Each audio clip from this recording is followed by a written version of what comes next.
भैया इधर आइए भैया।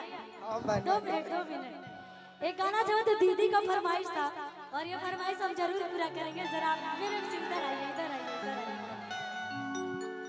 पता है ये लाइन दीदी बोल रही है हमसे, ठीक है? ये हमसे बोल रही, मैं नहीं गा रही हूँ, ये डिम्पल दी गा रही है, यूँ समझ लीजिए।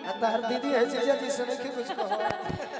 दीदी डिम्पल दी गाती, हम नहीं गाती गाना। दीदी कैसे कि अरे हम हई यूपी बिहार वाला हवे, अच्छा आ हीरो हैंडसम हथियार वाला हवे।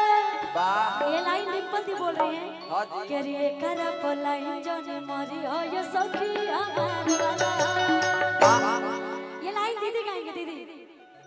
हां गाइए एक गाना सुनी डिम्पल जी देख लाइन। ये लाइन दीदी गाएंगे तो ज्यादा अच्छा लगेगा आपको। अरे आवाज में तो मधुरता है ना बा। क्यों चाहती हो गाने का सत्यानाश हो जाए?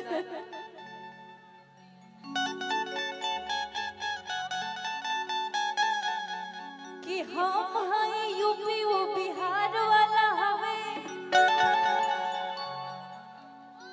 बहुत अच्छा गावत नहीं रोग रहा। बहुत बढ़िया। आ हीरो है हमार वाला हवे। अच्छा आ ओकर के दिल जनी दिहा करे जा ऊ हमार वाला हवे। पहिला हाथ क्या बात है कि अरे हम हई यूपी बिहार वाला हवे, हम हई यूपी बिहार वाला हवे, हीरो हैंडसम हथियार वाला हवे। हम हई यूपी बिहार वाला हवे, हीरो हैंडसम हथियार वाला हवे। कि ये करप लाइन जोनी मरी हो ये सखी हमार। ये करप लाइन जोनी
ये गाना में डिम्पल दी मेन लीड की है और गाना बहुत ही अच्छा था।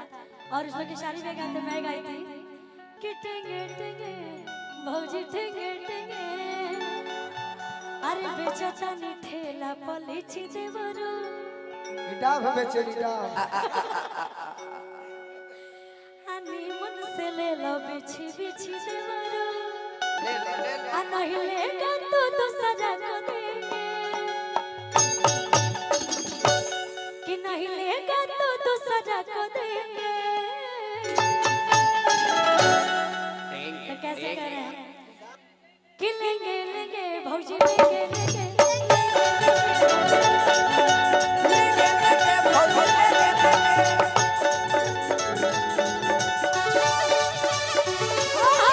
क्या बात है। आज लागत तो बहुआ निकल जाए।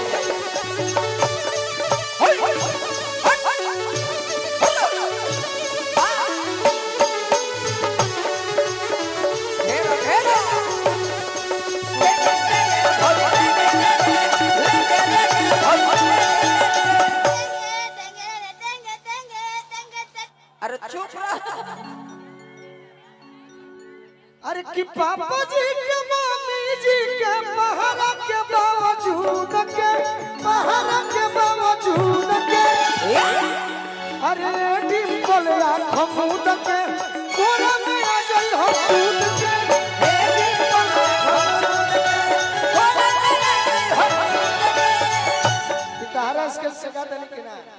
बिल्कुल कि तहरा लाले लाले ओ थवा से मोध छुएला क्या बात है छुए अका जाला रे को नखीता के लू करे छुएला काजला रे कोनो खीता के मोरे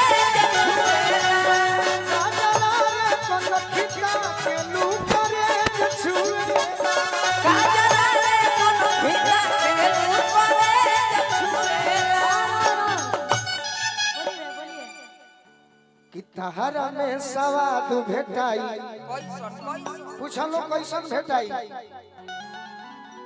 कि तहरा में सवाद भेटाई अरे ललगुधिया अमरूद के अरे ये सुगनिया खमूद के कोरा गया जई हो दूध